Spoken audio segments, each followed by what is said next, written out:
nós vamos começar, né, por aqui, nossa mesa maravilhosa, essa mesa com mulheres empoderadíssimas. Eu estou muito animada com esta mesa interseccionalidade, educação e cultura. Olha a mesa. Vamos lá. A contemporaneidade não nos permite mais atuações vazias. As realidades são outras e demandam dos múltiplos setores. Práticas engajadas e compromisso com a vida e a sua produção. Na psicologia não é diferente. Cada vez mais a ciência é chamada a problematizar os diversos contextos, os quais as atividades e reações humanas, assim como na problematização dos pontos de intersecção e marcadores sociais, subjetiva e categorizam as pessoas. Nesse sentido, nós queremos chamar a professora Valdênia Menegon, que é da Unegro de Caxias, doutora Valdênia, também é da Rede das Mulheres Negras Decidem, para começar aí o seu bate-papo conosco, que está com essa visão macro, nacional, né? Professora, a palavra está contigo agora. Ai, que bom. Primeiro dizer que eu fiquei muito feliz com o convite, dar boa noite para todo mundo que está nos acompanhando. Primeiro, falar em nome do Movimento Mulheres Negras Decidem, né, que fez o convite para que a gente participasse aqui, agradecer a Rosa Negra pelo espaço, cumprimentar aqui as participantes, né, desse momento, a Marcele Pereira, Marcela Bonfim, que vai chegar, e a Rosângela Hilário. Né? Então, meninas, é um prazer enorme estar aqui com vocês, compartilhando esse momento. Dizer que eu sou Valdênia Menegon, eu sou diretora de Direitos Humanos e Formação Política da Unegro de Caxias, no Maranhão, além, claro, de ser membro do Movimento Mulheres Negras Decidem. Né? E aí, quando eu fui convidada para participar dessa live, eu fiquei pensando, né, sobre o conteúdo, né, que me instigaram a falar, né, porque eu comecei a pensar, né, como é que eu vou abordar uma temática sobre a mulher e a quebra, né, da pirâmide de opressão. Eu comecei a pensar que a gente deve falar sobre mulheres no plural, tá? Porque nós somos mulheres diferentes. Tá? Eu digo isso porque a gente precisa destacar sobre essa pluralidade das mulheres que existem nesse país. Então, nós somos mulheres pretas, nós somos mulheres mestiças, nós somos mulheres indígenas, nós somos mulheres brancas, entre outras.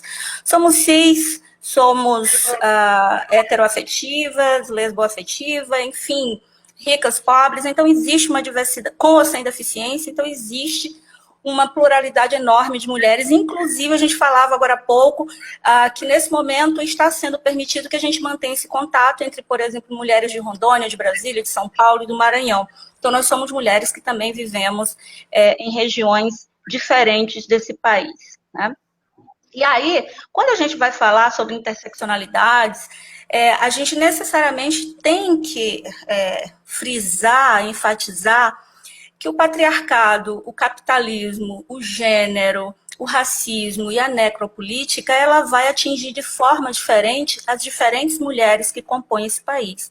Os diversos sistemas de opressão, eles nos atravessam de formas muito diferentes, né? E a gente precisa falar sobre isso. E aí, muitas vezes, para a gente que estuda gênero, por exemplo, a gente tem cometido alguns equívocos, o que é absolutamente natural nos campos de pesquisa, porque a gente vai aprendendo. Então, uma das coisas que me questionam muito hoje é quando a gente diz que o espaço privado, que todas as mulheres estão nesse espaço privado, né? Como se a rua fosse interditada a todas as mulheres, como se a rua não fosse um espaço que algumas mulheres ou que parte da população brasileira feminina frequenta. Se a gente for olhar o processo de colonização do Brasil e, consequentemente, o período escravocrata, a gente vai ver que esse ambiente fora do lar, ele era preenchido também por mulheres negras, né? Então, nós não éramos apenas do espaço doméstico. Né? Então, havia as escravas de ganho, aquelas que estavam nas ruas, havia aquelas mulheres que trabalhavam nas plantações, enfim. Então, falar de mulheres somente no espaço doméstico complica né? Porque aí a gente vai descartando as vivências de outras mulheres, de modo especial das mulheres pretas, tá? E se a gente fala atualmente, por exemplo, do mercado de trabalho, e aí a gente está falando das intersecções que atinge de forma diferente as diferentes mulheres, no mercado de trabalho, por exemplo, na atualidade, a gente passa por um processo em que mulheres negras cumprem tripla jornada de trabalho, né? Então, enquanto mulheres brancas, por exemplo, lutam por salários iguais ou mais justos, esse mesmo capitalismo ele vai oprimindo de forma diferente mulheres pretas, né? Mulheres negras, elas são preteridas no mercado de trabalho em relação aos homens brancos, em relação às mulheres negras e também em relação aos homens negros. Então, de acordo, por exemplo, eu trouxe aqui alguns dados, né? As mulheres negras, por exemplo, elas apresentam as taxas mais elevadas de desemprego em comparação aos demais grupos, né, que compõem a sociedade brasileira. Em 2014, por exemplo, o desemprego ele atingia muito mais as mulheres negras do que homens negros e outros homens.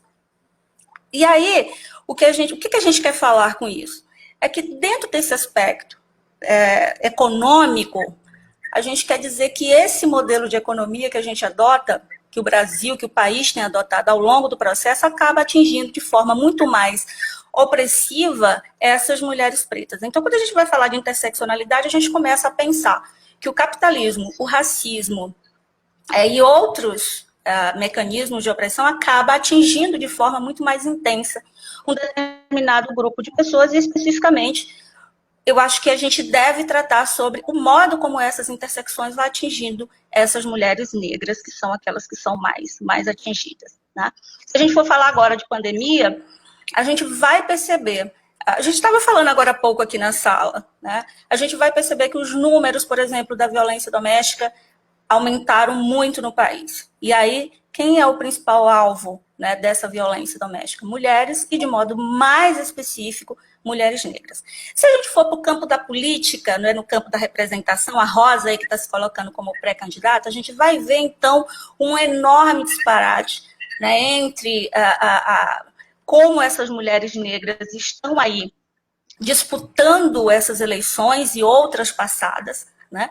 E a gente vai ver que existe uma disparidade enorme, tá, na ocupação de espaços de poder e decisão nesse país. Existe um perfil de comando nesse país, né? E esse perfil ele é branco, ele é hétero, tá? Ele é rico, tá? E aí a gente precisa tratar sobre isso. Quando uma mulher preta, por exemplo, como a Rosa Negra, parte para as disputas nos espaços de poder, isso incomoda, evidentemente, porque Rosângela e Marcele, a conta não bate. Para que uma mulher preta possa assumir um determinado espaço de poder, seja na universidade, ou seja no campo da representação política especificamente, algum branco vai ter que sair, né? A conta não bate, tá? Por isso que a gente tem um grande problema no campo progressista brasileiro também. Porque mesmo no campo progressista, a gente vai ter os mesmos alicerces dessa sociedade que nos oprime, que vai estar lá, necessariamente nesses pontos em que a gente está tocando. Capitalismo, racismo, questões de gênero, tá? Fora o grande projeto de necropolítica, né? de um poder, de um exercício de poder que não nos permite, muitas vezes, nós, mulheres pretas, que a gente possa assumir determinados cargos dentro dessa estrutura que é absolutamente patriarcal, que é absolutamente baseada na branquitude, tá? E, é claro, nas expressões do capitalismo. Isso, para mim, é muito, muito claro, muito evidente. Se a gente for olhar isso do ponto de vista do exercício de poder, é só você ir lá. Você vai... a minha tese, ela se baseou muito, né? Uma das principais fontes que eu utilizei foi exatamente os registros de candidatura, as fichas de registro de candidaturas. E aí você vai ver desde as candidaturas até, principalmente, até aquele momento das eleições, você vai ver quem é que está lá. Tá? Ou melhor ainda dizendo, quem se candidata, quais são os candidatos e candidatas, e quem consegue, né, dentro desse sistema eleitoral, que também é atravessado por todas essas variáveis que a gente está tratando, quem vai chegar no final né, e ocupar as vagas dentro do legislativo, por exemplo, né? Esse é o ponto que eu estudo, o legislativo municipal. Então, tu vai ver lá quem é que está ocupando. E ainda existe todo aquele processo de exercício de poder, onde existe uma vinculação muito forte entre família e política no Brasil. Tá? E aí, onde estão essas mulheres pretas no exercício desse poder, dessa lógica de poder? A gente vai. Eu trouxe aqui, deixa eu só dar uma olhada aqui. Nas eleições municipais de 2016, por exemplo, foram eleitos 63.229 candidatos e candidatas, né, a prefeitos e vereadores no Brasil. Desse total, 36.858 informaram que são brancos e brancas. 22.877 são pardos, 2.997 são pretos, 324 amarelos e 173 indígenas. Ora, se a gente tem uma população, né, majoritariamente, mais de 50% dessa população se encontra no grupo de pretos e pardos, a gente já vai ver aí que no campo da política não existe uma paridade. Tá? E por aí vai. Se a gente for... Rosa, eu vou me controlando, tá? O tempo aí. Tá. Tá. Estou marcando o seu tempo. Está marcando, né? Atualmente, por exemplo, a gente tem vereadoras no Brasil, a gente tem 36,7% que são negras, né? 32,5% se autodeclararam pardas e 4,21% se declararam pretas, tá? Outra disparidade, tá? A gente vai ver, esses são números, não tem o que contestar, tá bom? E aí eu já falei sobre violência contra a mulher, mas só para reforçar. O Atlas da Violência de 2019 apontou o quê? Que o ano de 2017 houve um crescimento dos homicídios femininos, né, os feminicídios no Brasil, chegando a 13 por dia. Ao todo, 4.936 mulheres foram mortas, o maior número registrado desde 2007, né, a série histórica. 66% dessas mulheres que foram assassinadas eram negras. O que a gente pode pensar? Que a Lei Maria da Penha ela tem um papel importantíssimo, né, no enfrentamento à violência doméstica. E houve, por nesse mesmo Atlas, aponta uma redução dos homicídios de mulheres brancas, né? Então, a gente pode fazer aí uma leve análise. A Lei Maria da Penha ela tem surtido muito mais efeito sobre a vida das mulheres brancas do que sobre a vida das mulheres negras. Tá? Então, isso é impactante para nós. É impactante, porque nós estamos no século XXI e a gente luta por aquilo que é básico, que é a própria existência. É incrível. E aí eu queria, sobre a existência, sobre a nossa própria existência, eu queria falar para vocês sobre a fome. A gente tem um problema sério nesse país, tá? Enquanto outras mulheres... Oi, Marcela. Marcela entrou, né? Chegando, boa noite, Marcela. Tudo bom, Marcela? Seja bem-vinda, querida. Então, se a gente tem outros problemas que envolvem outras mulheres, tá? E que são problemas que a gente precisa discutir, como o assassinato de mulheres de forma geral, né? A gente tem que começar a pensar por que toda essa realidade atinge de forma muito mais forte mulheres negras. Ora, falando sobre a existência, sobre a nossa sobrevivência, gente, existe uma questão fundamental. Mulheres pretas ainda lutam por existir. Nós ainda lutamos pela nossa própria alimentação. Nós temos um problema sério de insegurança alimentar, que envolve exatamente essas mulheres pretas. Tá? A pobreza atinge de forma muito mais intensa mulheres pretas. E isso é algo básico. Se a gente for olhar do ponto de vista da água potável, que agora querem privatizar, né? Existe um projeto de privatização de um bem que é básico para a nossa existência. Bom, se a gente for observar do ponto de vista da existência das pessoas, aqueles domicílios que menos possuem água potável, né, aquela água que é correta para o consumo, a gente vai ver que quem menos exerce esse direito a uma água potável são exatamente mulheres pretas. Então, isso é interseccionalidade. É o modo como toda essa estrutura racista, né, essa estrutura racializada, essa estrutura que tem bases no capital, que explora seres humanos, essa estrutura que tem uma ordem patriarcal, onde as masculinidades são construídas de uma forma que fere os homens, sim, mas que fere essencialmente mulheres, essa masculinidade, esse patriarcado vai atingir de forma muito mais forte e muitas vezes letal exatamente essas mulheres pretas. E aí a gente está falando tudo isso para chegar num ponto que é essencial, o poder, né? Nós só vamos mudar toda essa estrutura racializada, patriarcal e de classe através de um exercício de poder.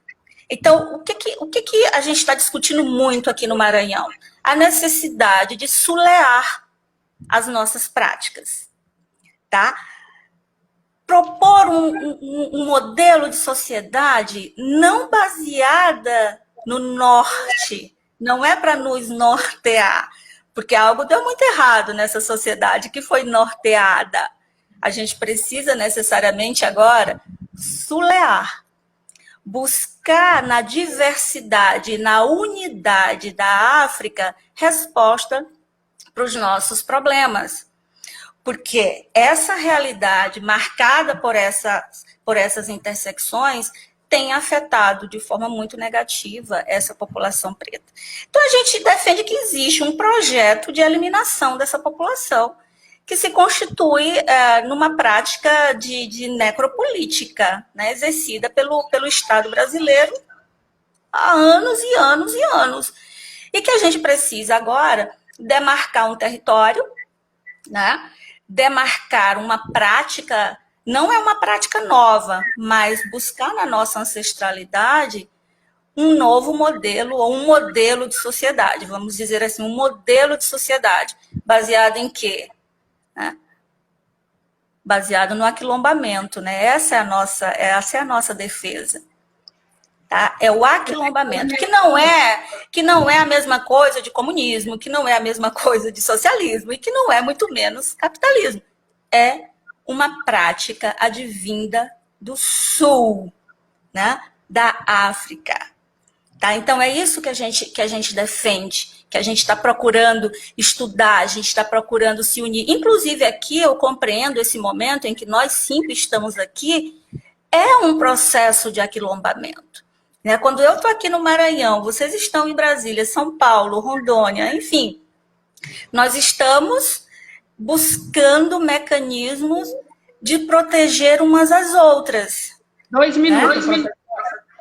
Tranquilo demais. Então, a gente está buscando mecanismos de quê? Eu tenho que proteger a Rosa, eu tenho que proteger a Marcela, eu tenho que proteger a Rosângela, eu tenho que proteger a Marcele. Por quê? Porque nós somos um quilombo. Na nossa diversidade, nós possuímos também unidade. Né? E aí a gente precisa compreender algo fundamental que a África tem para nos ensinar: a força das mulheres. A força das mulheres pretas. Nós compreendemos que os laços de maternidade, não aquelas necessariamente uterinas, mas os laços da maternidade, da comuna, os laços afetivos, o abraço, o acolhimento, o sorriso é o que vai fazer com que a gente transforme esse mundo. Se a gente observar nesse momento de pandemia, só para encerrar, quem tem feito a revolução nesse país tem sido mulheres, essencialmente mulheres pretas. Claro, com muitos homens pretos ali no aconchego. Eu acho que essa é uma diferença fundamental que a gente precisa perceber no movimento de mulheres pretas das outras formas de organização das mulheres, né? Que são extremamente válidos. Mas o modo como nós, mulheres pretas, fazemos o nosso movimento não é só para libertar as mulheres pretas, mas se a gente não libertar os homens pretos, que também são atingidos pelo patriarcado, pelo capitalismo, de forma diferente, óbvio, né? Nós somos muito mais agredidos. Mas se nós compreendemos isso, que somente nós eu me libertando, não basta. Não é suficiente. Nós somos do afeto, nós somos da maternidade. Por isso é que a gente precisa sulear a nossa linguagem, o que é extremamente difícil, a nossa alimentação, a nossa vestimenta, tá? A nossa estética, a política e a economia. Tá? Então, é essa a nossa mensagem da UNegro Caxias e do Movimento Mulheres Negras Decidem. Muito obrigada, professora Valdênia. Já estou emocionada, né? Imagina, eu estou me sentindo assim, muito acolhida. Como você disse, da proteção do acolhimento, da necessidade de se aquilombar. Quando uma mulher preta coloca o seu nome à disposição ou num pleito eleitoral, aí você vai sentir o que é realmente ter que fazer enfrentamentos, ter que resistir. É assim, em 30 anos de caminhada política, coloca o nome à disposição e aí você vê que as coisas precisam ter muita parceria. Né? Você realmente precisa ser acolhida, porque há momentos, eu imagino que a Marcele passou por isso, né, nesta campanha, há momento que você diz assim, você pensa assim, para onde eu vou agora? Né? Com tanto, como diz assim, de você ser atacada mesmo. Né? É como se dissesse assim, mas que ousadia desta mulher, né? Como ela ousa, né? Como ela ousa colocar neste lugar que é meu, né? Que ela não pode ocupar. Então, assim, eu estou assim, me sentindo muito acolhida aqui, nesse momento, nesse grande aquilombamento, né? Queremos agradecer aí os nossos internautas, o pessoal que está nos acompanhando, muito obrigado. Vai preparando as suas perguntas, porque já pela fala da professora Valdênia Menegon, você viu como que vai ser esta aula, né? A aula. Então, assim, e nós vamos receber, a Marcele chegou, conseguiu sair da sua reunião, né, Marcela Bonfim, e nós vamos conversar um pouquinho, falar um pouquinho. A Constituição de 88 ampliou os mecanismos de participação social nas tomadas de decisões.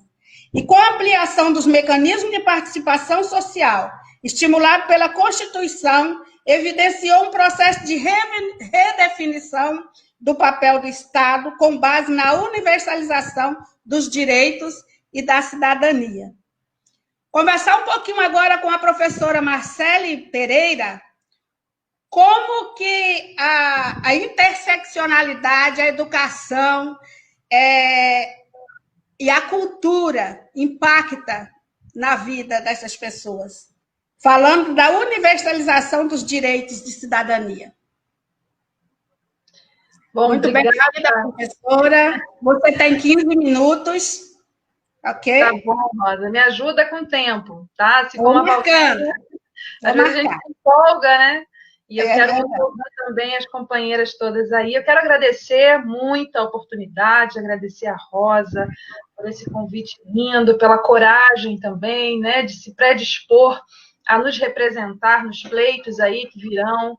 Acho que essas iniciativas são muito poderosas, né, porque acabam dando a oportunidade também de discutirmos antes, né, plataformas, pautas, políticas públicas que nos interessam. Então, eu fiquei muito feliz, muito lisonjeada de poder, pelas mãos da professora Rosângela também, Lário, conhecer melhor a Rosa, conhecer melhor os movimentos que estão envolvidos, né, nessa discussão, o Grupo Audre Lorde também, parceiro incrível, está aqui na presença da professora Valdênia, conhecendo já essa potência do seu discurso inicial, parabéns. E, claro, também a presença da Marcela, né, minha xará, e que está aqui em Rondônia há algum tempo, mostrando para o país e para o mundo, não é? Que arte também é coisa que se faz na região norte, valorizando o povo preto, valorizando as pautas, incluindo, né, nos fazendo representar. Então, é um projeto lindíssimo, fico realmente feliz de poder estar aqui com vocês hoje nessa discussão.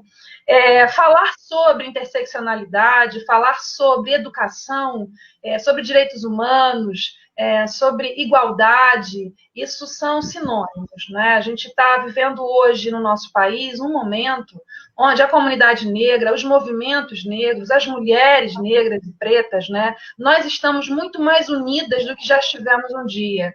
E esse movimento crescente, ele se dá exatamente pelo que acabou de ser dito aqui pela Valdênia.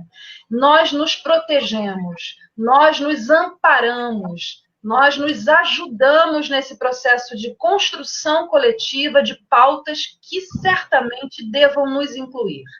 Nós aqui todas, né, temos inúmeras histórias de racismo, nós temos inúmeras histórias de descrédito, inúmeras histórias de movimentos onde homens nos interrompem no discurso, onde os homens, de uma maneira geral, nos desconsideram, não é? E mulheres também, obviamente, porque acabam nos enxergando como algo menor. Há uma discussão atual no campo das ciências sociais que fala sobre a descolonização, não é? Os processos de descolonização e de decolonização. Esses são assuntos, no ponto de vista teórico, que tem um diálogo grande também com o que foi dito aqui pela Valdênia, quando ela está o tempo todo nos chamando a atenção para Sulear. A dimensão de norte e sul tem muito a ver com as teorias decoloniais, na perspectiva de que nós precisamos compreender a interseccionalidade como uma ferramenta de decolonização do pensamento. Onde, sim, é importante discutir renda, é importante discutir inserção social com educação e com cor da pele, com raça. Quando a gente cria um discurso que une todas essas interfaces, nós estamos permitindo que esse debate, que até muito pouco tempo atrás era naturalizado, nós tínhamos cara de quê? De lavadeira. Nós tínhamos cara e rosto de quê? De mulheres que trabalhavam nas casas de família. Por mais digna que sejam todas essas profissões, o nosso rosto, a nossa chegada, a nossa presença durante muito tempo esteve relegada a essas condições. Porque durante muito tempo as nossas mães, as nossas avós, as nossas tias tinham também uma relação com a raça que era, sim, desprovida desse diálogo, dessa inclusão, não é? Então, nós somos uma geração que, na verdade, contribui para que essas discussões, o empoderamento, para quem gosta dessa palavra, mas para quem a representatividade do nosso estar nos ambientes de poder incomoda exatamente porque esses lugares não foram destinados para nós. A longa trajetória que nós vivemos era sempre nos colocar em situação de postas de lado, à revelia. Nós não éramos vistas e consideradas. Foi um movimento que inicia por dentro. Quando eu vejo uma menina negra hoje, né, se valorizando, se reconhecendo, discutindo, se colocando, eu vejo muitas vezes o que a professora Rosângela fala, que as meninas não serviam nem para carregar os livros das professoras. Não foi uma nem duas vezes que eu ouvi a Rosângela falar disso. E é exatamente dessa educação que a professora Rosângela tanto fala, que nós hoje somos responsáveis por desconstruir. E essa desconstrução ela é tão importante para todas nós e não nos dá outra alternativa. Na medida em que nós estamos pleiteando cada vez mais espaços de poder, e aí a Marcela estando aqui é importantíssimo, porque a Marcela também está inserida num espaço de poder e de legitimidade por meio da arte. Não é? A inserção dessa produção artística da Marcela é para todos nós espaço de poder, e por isso ela está aqui hoje nessa discussão. Então, as instâncias de poder, elas passam desde a institucionalização, né, desses espaços, mas também passa por essa legitimação social no campo das artes, no campo da cultura, porque também somos negligenciados com relação a isso. A nós é cedido apenas o espaço do samba, não é? O espaço do carnaval, muitas vezes.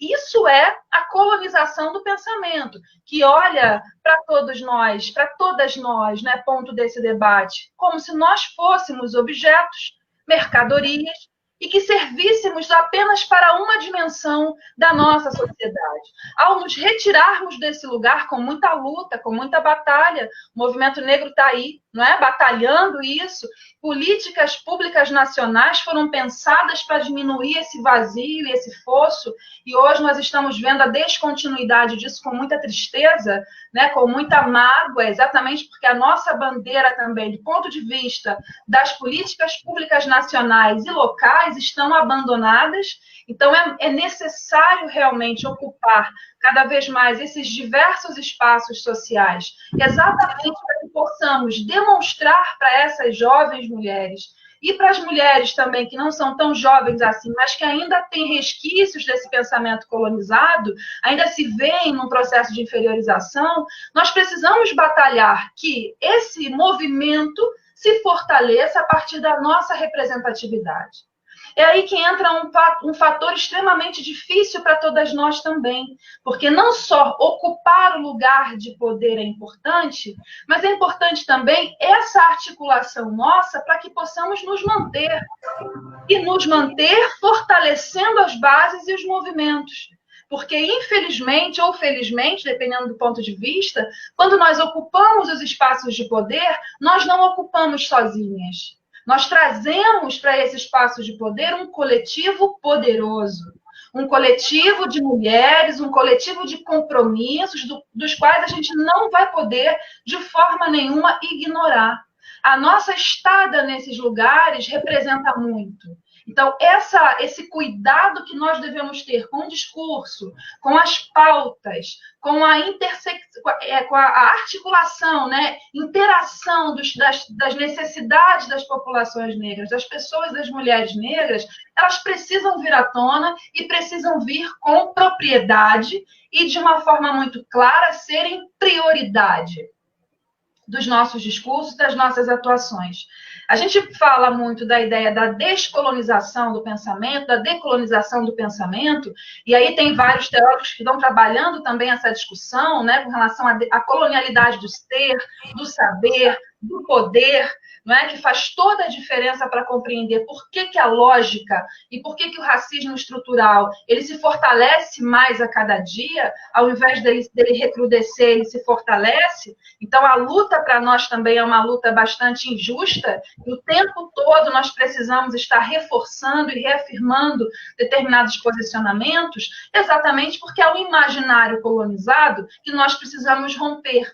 E só se rompe com políticas públicas claras, no campo da educação, no campo da cultura, não é? No campo da economia, por que não? Para que essas mulheres, para que nós possamos ser vistas e ter acesso aos espaços que permitirão, certamente, a mudança dessa lógica, né? Dessa lógica que é tão perversa e que sempre nos relega aos piores lugares, seja no final da fila, seja sem ter o direito de carregar os livros da professora, seja aquela pessoa impertinente que geralmente vai encontrar um jeito de falar, mas você é tão bonitinha, por que você não alisa o cabelo? Se você alisar seu cabelo, nem vai parecer que você é negra. Como é que você lida com um discurso desse? Como é que eu posso lidar com um discurso desse? Com a pessoa que diz isso e que não se reconhece como racista, que não se reconhece como uma figura que também reafirma um racismo estrutural. Então, esse movimento e essas pautas, elas precisam ser tocadas em sociedade, assim como tantas outras.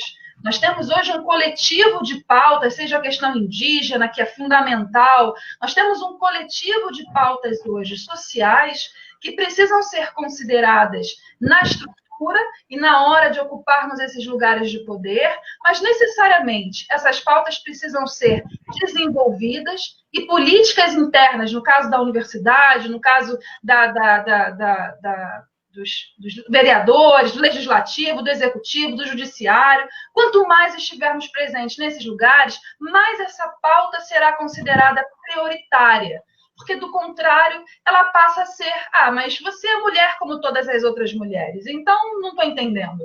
Então, esse discurso que acaba sendo nos colocando numa posição, né, de vitimismo, como se isso fosse resolver todos os nossos problemas, né, acabava a partir daí com os nossos problemas, esse discurso é um discurso que nós enfrentamos, né, não respeitamos porque ele não é válido, mas encontramos nas nossas trajetórias, e o que precisamos fazer é desenvolver políticas públicas que possam, de alguma forma, corrigir esses desníveis de entendimento para que a nossa sociedade, para que a nossa universidade, para que o nosso país possa, sim, ser representado cada vez mais por mulheres negras que são maioria no nosso país atualmente, né? Sem sombra de dúvidas, nós somos as chefes de muitas famílias, não é? Nós estamos aí em todos os lugares como maioria, então também precisamos fazer que o nosso lugar seja ocupado em outras esferas, em outras instâncias, para que a nossa sociedade também possa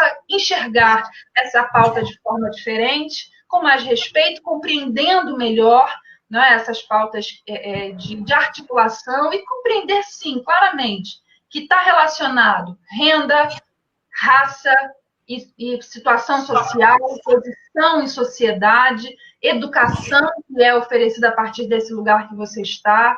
Acho que essas pautas são fundamentais, eu fico muito feliz de poder discuti-las aqui com vocês, esse grupo tão qualificado de mulheres lindas e poderosas, e nós não queremos guerra com ninguém. Nós só queremos ser respeitadas, né?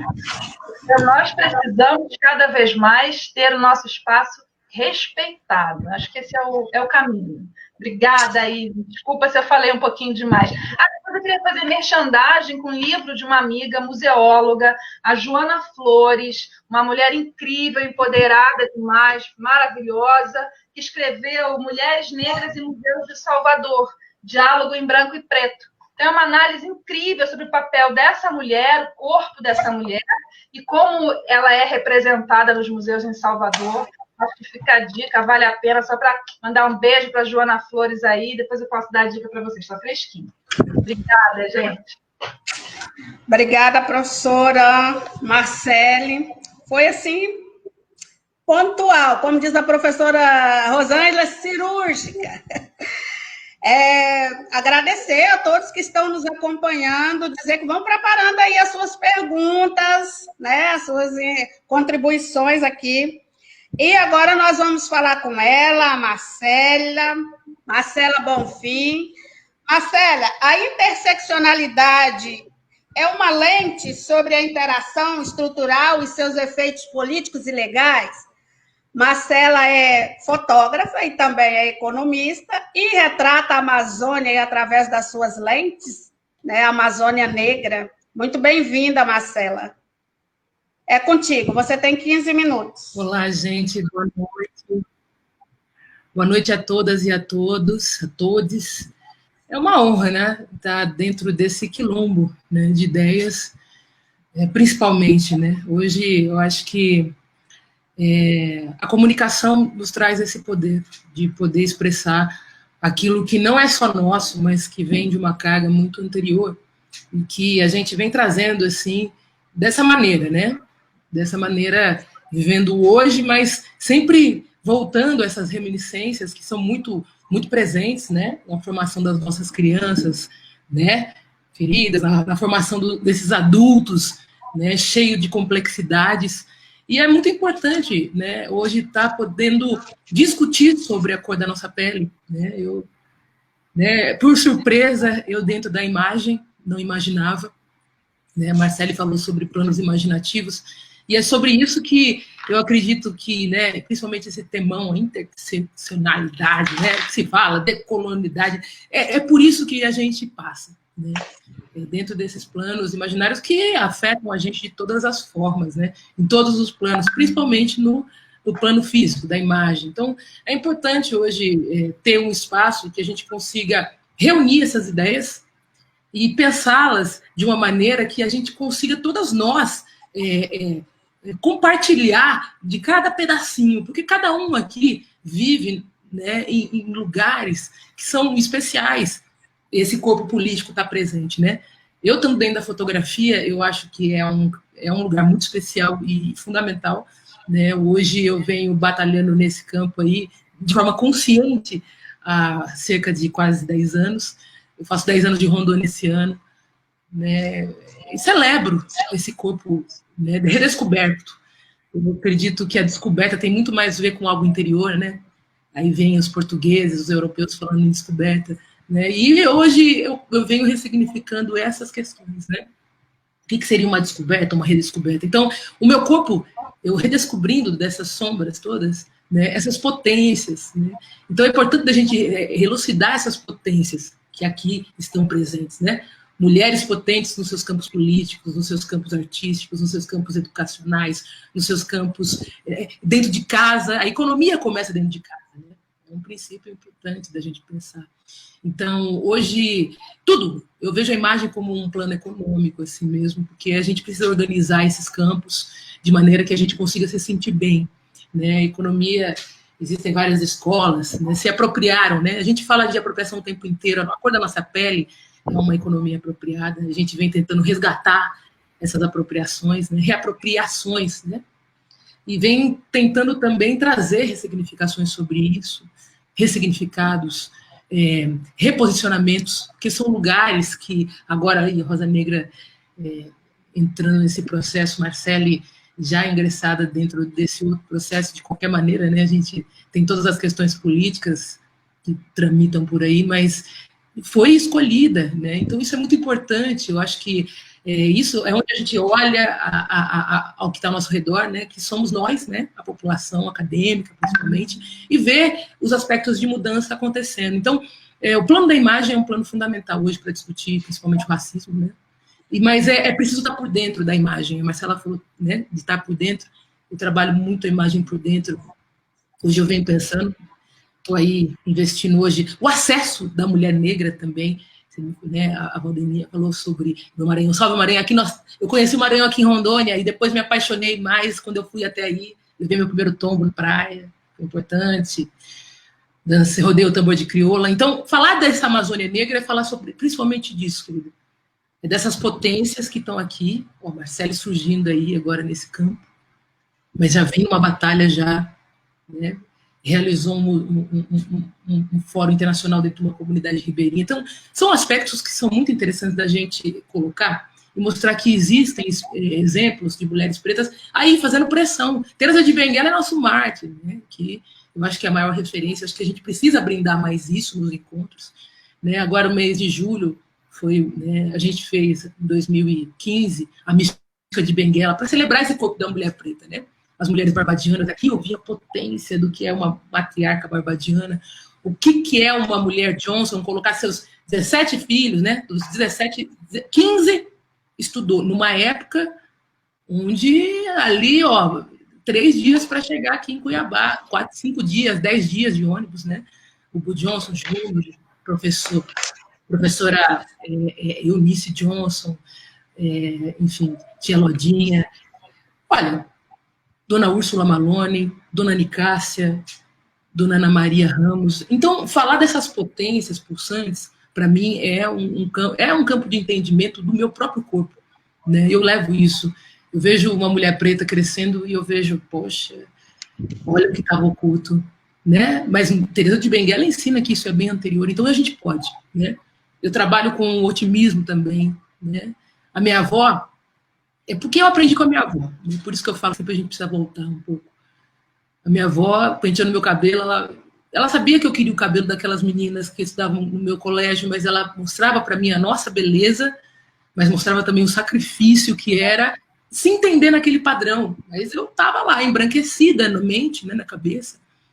Eu comecei a embranquecer com 27 anos, aí foi aqui em Rondônia, então é um lugar que eu celebro, e é importante de demarcar esse território de celebração, demarcar essa posição de felicidade de estar aqui, e demarcar esse território que são de mulheres pretas, pensantes, né, que estão aí pulsantes em todos os campos, isso é necessário. É uma nova oportunidade, aliás, uma nova não, né? A minha mãe não teve, a minha avó não teve, eu estou tendo, não é nova, demorou mais de quantos anos, né? Uma criança negra no Brasil nasce com mais de 300 anos nas costas.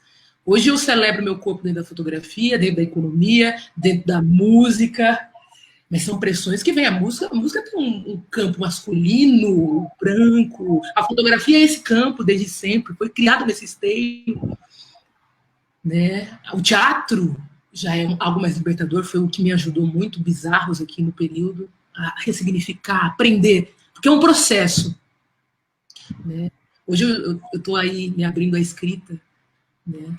Quem sabe meu primeiro livro, aliás, meu primeiro livro não tem mais nem como correr o ano que vem, As Imagens Invisíveis da Cor, onde eu celebro aqui, eu sei o que vocês fizeram, sob a perspectiva desse lugar.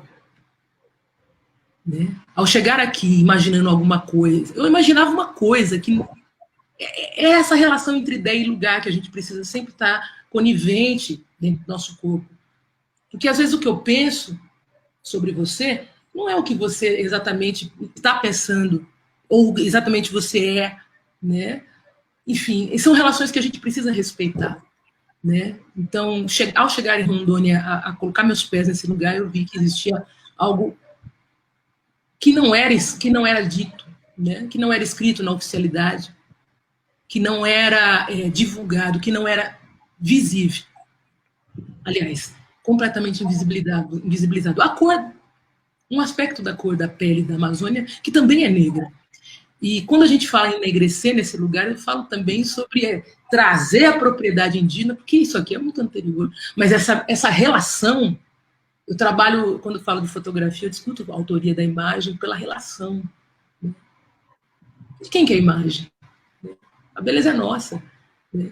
Agora, a relação que eu faço com ela, é isso que é importante, é trazer para a fotografia um novo aspecto. Olha, negro, estar atrás das câmeras hoje é esse poder, é o poder. Porque a gente tem a capacidade de dignificar. Né? E é isso, trabalhar uma comunicação menos violenta. Eu vou todo no inverso, eu acho que a comunicação o processo é inverso. Né? Não, essa lógica que a gente está acostumada, dessa fragmentação, essa compartimentação, inclusive do nosso imaginário, ela precisa ser revertida na nossa própria realidade, né? Trazer para nós, e isso reverbera em potência, e também reverbera em momentos onde a gente precisa pensar sobre, principalmente, estratégias de se manter nesse lugar onde a gente chega, né? Eu falo que de 2010 para cá eu ando um pouquinho, olho onde eu estou, se eu precisar voltar um pouquinho para trás, sem pressa. Uma coisa que eu não posso ter nesse momento, e aliás, daqui para frente é pressa. E eu acho que é isso, eu acho que a luta negra, ela precisa se munir do tempo. O tempo é uma entidade que a gente está aí, dentro da frugalidade, vivendo. E onde há pressa, né, afeta é tempo, desafeta é pressa.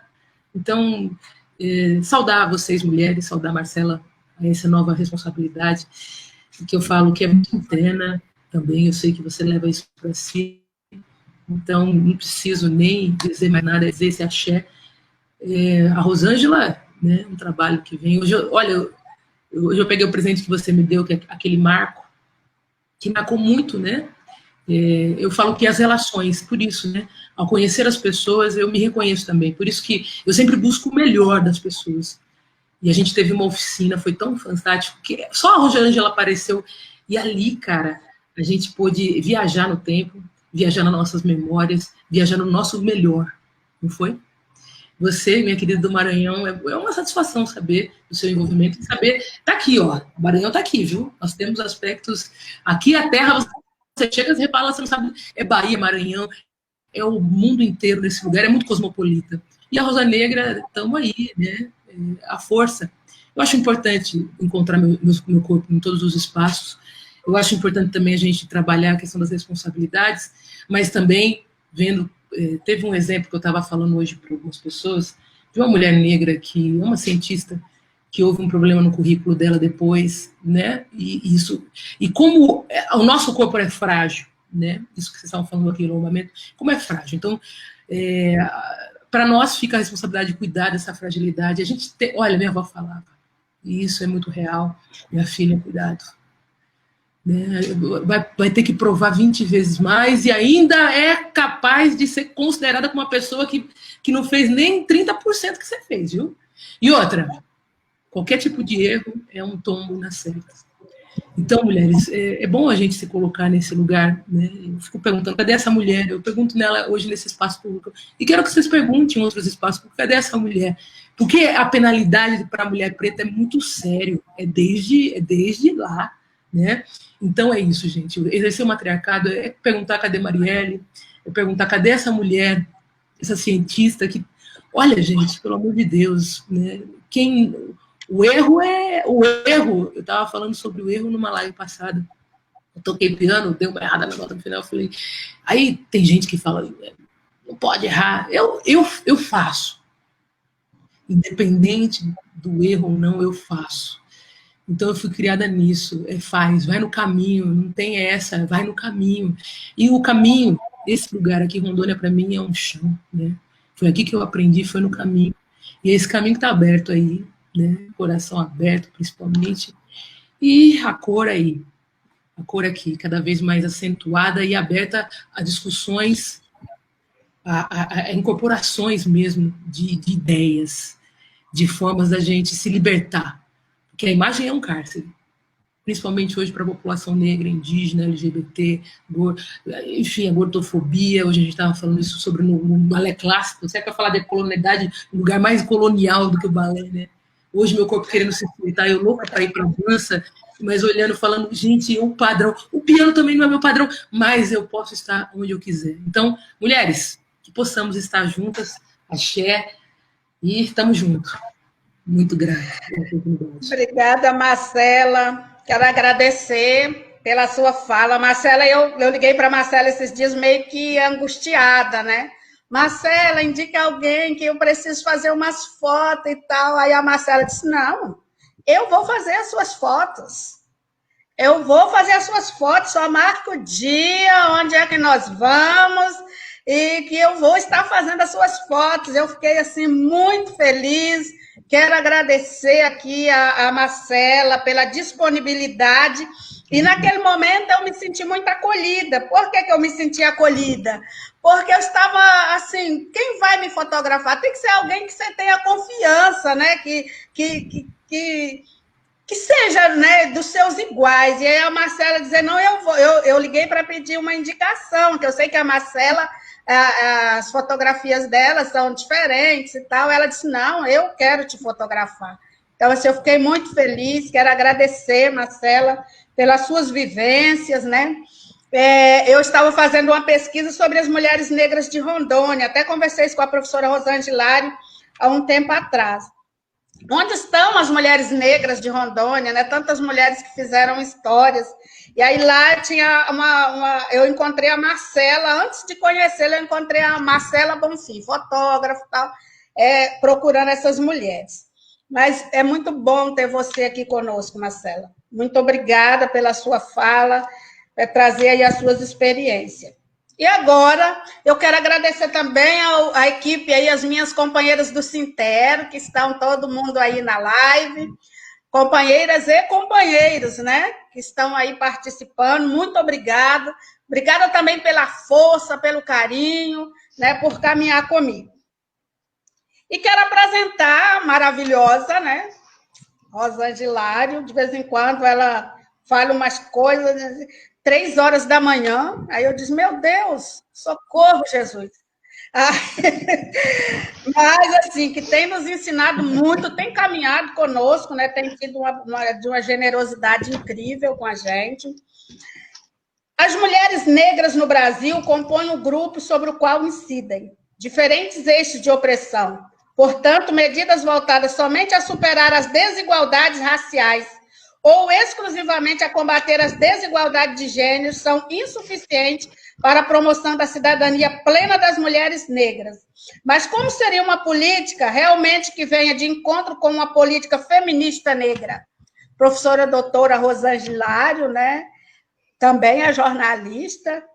A gente começa a ler o currículo dela e vai descobrindo coisas, né? É jornalista, meu Deus, também é jornalista. A palavra está contigo, 15 minutos. Bem-vinda, está de férias e diz assim, vocês não me deixam de férias. Não, na verdade, as minhas férias já acabaram, Rosa. Mas é assim, na verdade eu não fiquei de férias, coisa nenhuma, porque não são vocês que não me deixam de férias, sou eu que não me coloco de férias, né? Eu fico lá dando palpite em todas as coisas. O Igor ainda tentou, o Igor Veloso falou, professor, nós não vamos mais atender a senhora. Nós vamos deixar a senhora, mas eu me meto, eu vou em outros grupos, eu arrumo coisa.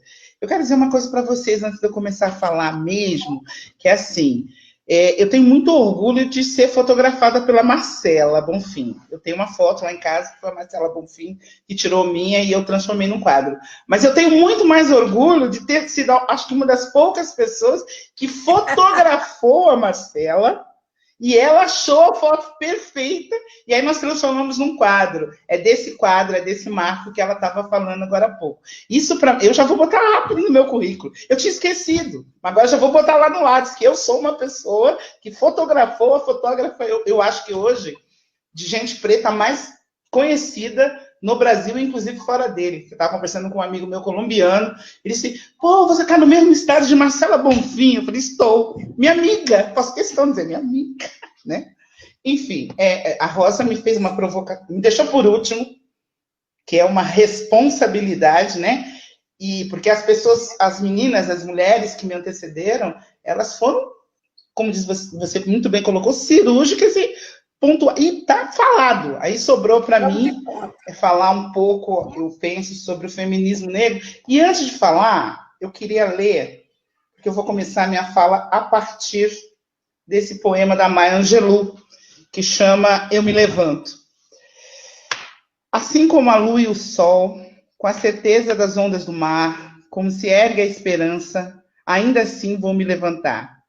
Você queria me ver abatida, cabeça baixa, olhar caído, ombros curvados, com lágrimas, com a alma a gritar enfraquecida? Minha altivez o ofende? Não leve isso tão a mal, porque eu rio como se eu tivesse minas de ouro no meu quintal. Eu gostaria de ler o poema todo, mas eu não vou ter tempo para isso, né? Porque eu só tenho 15 minutos e a Rosa é muito brava com essa questão de tempo. Porque eu queria falar um pouco, a partir de, juntando um pedacinho da fala de cada uma de vocês, a partir das nossas experiências enquanto mulher preta, e o quanto a nossa presença causa desconforto, né, nos espaços de poder. Se a gente estiver nos espaços de subalternidade, beleza. Se eu estiver servindo alguém, se eu estiver me colocando o meu trabalho a serviço do trabalho de alguém, está tudo certo, e as pessoas nos tratam da melhor maneira, e aí diz assim, é como se fosse da família. Que também aí tem outras implicações, né, que, como a Valdênia falou muito bem, que são as implicações do capitalismo. Quando eu chamo você para ser da minha família, eu estou dizendo, olha, não faça cobranças que uma pessoa da família não me faz. Só que eu só sou da família na hora que te convém. Porque na hora que você bota o meu filho dentro do elevador sozinho, eu não sou mais da família. Entendeu? Que ele pode morrer, na hora que você me cobra a presença no meio de uma pandemia para limpar a sua casa, eu também não sou da família, porque com as pessoas da família a gente não coloca nesses lugares. E durante toda a minha trajetória, eu tenho percebido uma coisa muito interessante. Muito recentemente que eu passei a usar esse cabelo. Faz muito pouco tempo.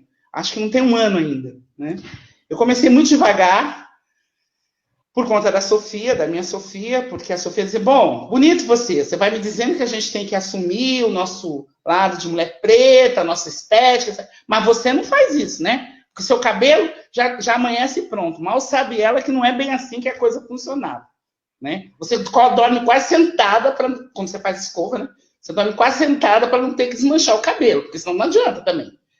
Então, antes disso, eu fico pensando hoje, e eu vejo as minhas alunas e os meus alunos dizerem isso, e é verdade, a nossa estética incomoda, a altivez da mulher preta é uma coisa que incomoda demais, demais, demais, demais. Eu já ouvi coisas assim a meu respeito, que eu falo, gente, mas meu Deus do céu, por que isso? E aí a mesma altivez que eu vejo na Sofia, que eu brinquei agora há pouco com vocês, eu digo, não sei a quem saiu essa menina, da minha sobrinha, isso incomoda.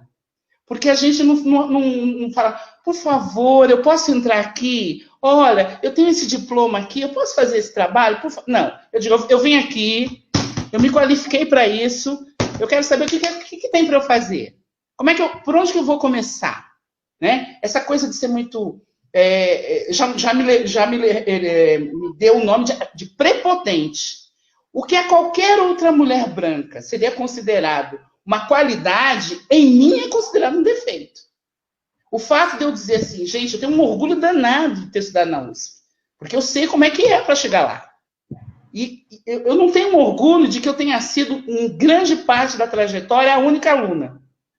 A única. Tanto no doutorado quanto no pós-doutorado. Eu era a única aluna negra. Dos cursos, dos trabalhos, das ações, eu era a única aluna negra. Eu não tenho orgulho também, e aí uma coisa que eu li anotem esse nome, que esse cara é bom para ler, um cara da ECA, na verdade, quem me deu a dica, né, foi o Ivan. Ele disse: você precisa sair um pouco do feminismo plurais, que é essa coleção agora, que é ótima, inclusive, e conhecer os nomes de outros autores e outras autoras que trabalham outras perspectivas. E aí ele me trouxe um cara chamado Denis de Oliveira. Denis com 2 N's. Fantástico. E ele me trouxe um negócio que está me fazendo... Essa semana está assim, na minha cabeça, eu preciso escrever sobre isso, que é: representatividade é diferente de visibilidade. Estar visível não é estar representando. E o que nós temos feito durante esse tempo todo é ser visível, né? Dentro de uma estrutura que vai dizendo assim, ó, tá vendo? Tem uma lá. Ela se esforçou e chegou. Não é verdade, né? As ausências que a gente tem que carregar, e tá aí cada uma de vocês que pode contar milhares de histórias sobre isso, são muito pesadas. Justamente pelo fato de sermos a única, né? Eu era a única na minha escola, por exemplo, do ensino fundamental, que era uma excelente escola, mas eu nunca carreguei a bolsa da minha professora. Ser a única não me garantiu esse acesso. Eu fico lembrando hoje, para me lembrar, se a minha professora do primeiro ano já chegou a me dar um abraço no primeiro. Eu não me lembro.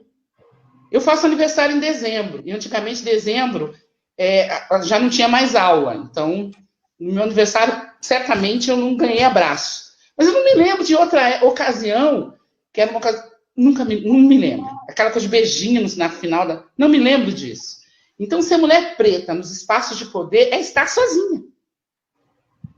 Não é representatividade, é visibilidade, que é usada, inclusive, pela branquitude para justificar que as pessoas não chegam porque não querem. E isso precisa acabar. A segunda coisa que o Denis me trouxe, que eu achei fantástica também, eu já li 5 artigos dele. 150 páginas. Eu já não tenho feito outra... Por isso que eu vou dormir às 3 horas da manhã, entendeu, Rosa? Mas que me chamou muita atenção é o seguinte: ele faz uma comparação entre o movimento negro, sobretudo aqueles que têm mulheres à frente, né, e os gladiadores. Ele diz que a gente está lá os gladiadores estarem lá lutando entre si, não fazia deles um cidadão quando a luta acabava. Eles voltavam para os seus espaços de pessoa escravizada, continuavam treinando para divertir a audiência, para divertir os camarotes. Então, assim, nós estamos fazendo exatamente isso, dentro do movimento de mulheres, inclusive, dentro do movimento de mulheres e dentro do movimento negro. Nós ficamos aqui embaixo lutando para divertir a audiência, né? Enquanto eles estão lá nos camarotes, e nós continuamos lá embaixo na arena, só servindo para, de vez em quando, algum faz uma concessão, e diz assim, ó, tira esse gladiador daqui, bota ele mais para cá, porque aí a gente separa ele e ele não vai contaminando os outros com essas ideias de liberdade. Então, quando a gente fala do aquilombamento, quando eu falo do aquilombamento, é disso que eu estou falando. É preciso juntar as nossas energias, os nossos corpos, as nossas ausências, a nossa dororidade a favor de um projeto que não seja um projeto de emancipação para passar por cima de ninguém, não. Mas que seja um projeto de emancipação para que nós deixemos de ser consideradas as raivosas, as nervosas, as prepotentes, as arrogantes, as solitárias. Porque, assim, eu sempre costumo contar essa história porque é uma história que até agora ela não tem se configurado, né? A professora Teresa Santos, maravilhosa, socióloga querida, uma das grandes feministas paulistanas, a primeira conselheira do Conselho da Comunidade Negra, depois da Sueli Carneiro, foi a professora Teresa Santos, e ela dizia assim, Rosângela, eu acho você uma potência, você é maravilhosa, muito inteligente, escreve bem, é disciplinada, porque eu sou muito indisciplinada com todas as coisas, mas com essa coisa de estudar, de ler, não. Né? Ela disse, mas eu fico morrendo de pena de você, porque para cada ano que você estudar, vai diminuir em 10% a chance de que lá no futuro você tenha um companheiro no final da sua vida. É só fazer uma conta simples. Dos anos que eu tenho todo, que são muitos, que eu não vou contar para vocês, nem sobre tortura, eu passei pelo menos 35 estudando. Então, assim, se cada ano diminui 10%, eu já zerei, ó, há muito tempo. Até hoje, isso não se configurou ainda. Mas, de vez em quando, eu tenho que fazer uns enfrentamentos que são pesados. Porque o homem, que é aquilo que é consequência de uma questão que a Valdênia traz, né? Que é as masculinidades, porque tanto feminilidades quanto masculinidades tem que ser no plural, né? Existem muitas maneiras de ser mulher e existem muitas maneiras de ser homem. E a gente tem que entender isso. Os estudos de gênero estão aí para mostrar. E aí, eu entendo que as masculinidades pretas, elas trazem no DNA uma série de questões, uma série de problemas que a gente tem que tratar na terapia mesmo, inclusive nós, para poder nos relacionarmos com eles. Mas os homens pretos, eles, assim, os muito jovens, né, eles não têm a maturidade para entender a necessidade que a gente tem de ocupação de espaço. E os muito mais velhos querem mulheres muito mais jovens para, né, poder exibir. Eu costumava brincar com os meus irmãos que todo preto que está numa situação bacana, ele tem um kit básico. Um relógio grande, um carro grande e uma mulher loura. As minhas cunhadas ficam bravas comigo, né? Ambas, né? Ficam bravas comigo. Mas é isso. Então, assim, a mulher, além de tudo, tem essa solidão. Que hoje eu percebo que não é só uma solidão dos espaços de poder. Romântica, é uma solidão nos espaços de poder. Porque uma sozinha não consegue. Você precisa ter atrás de você uma estrutura para te dar corpo, para te dar força, para te dar energia. Porque de vez em quando a gente tem vontade de sentar e chorar. Não é possível. Quem nasceu preta, pelo menos um dia na vida, tem vontade de sentar e chorar e falar, não quero mais brincar disso, vou platinar o cabelo e vamos tocar o barco em frente. Né? Então, nessa perspectiva, interseccionalidade... Me avisa quando estiver faltando 2 minutos, Rosa. Tá bom, avisa. Interseccionalidade, no meu entendimento, ela vem numa perspectiva de que a gente precisa quebrar esse paradigma de que ser preta só te permite chegar até um determinado lugar. Dali você não vai passar. E aí eu já aproveito para falar que o que a Marcele fez na Universidade Federal de Rondônia é digno de registro, tem que ser escrito, tem que entrar para a história. Porque ela juntou todo mundo, né? Gente que não vai... Eu tenho falado isso muito com as pessoas que eu tenho falado. Gente que não toma café, por exemplo. Tem gente que, se eu tiver indo tomar café na cantina, eu olhar e estiver lá, eu volto. Mas aí eu tive que estar do mesmo lado para defender a candidatura da Marcele. Isso é uma coisa digna de registro. A gente tem que aprender com a Marcele o que foi que ela fez e fazer igual. E trazer pessoas para dentro dessa luta. Trazer pessoas para entender que o matriarcado africano precisa ser estudado. Porque as mulheres africanas conseguiam não só manter as suas famílias, manter as suas aldeias, fazer as suas vendas, mas principalmente prosperar. Prosperar.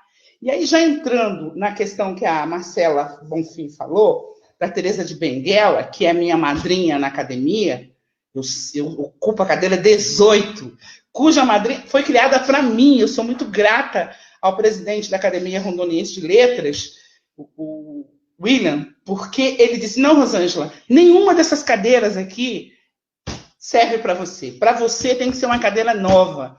A cadeira Teresa de Benguela, por tudo que ela representou, não só para o movimento de mulheres pretas, mas principalmente para a educação.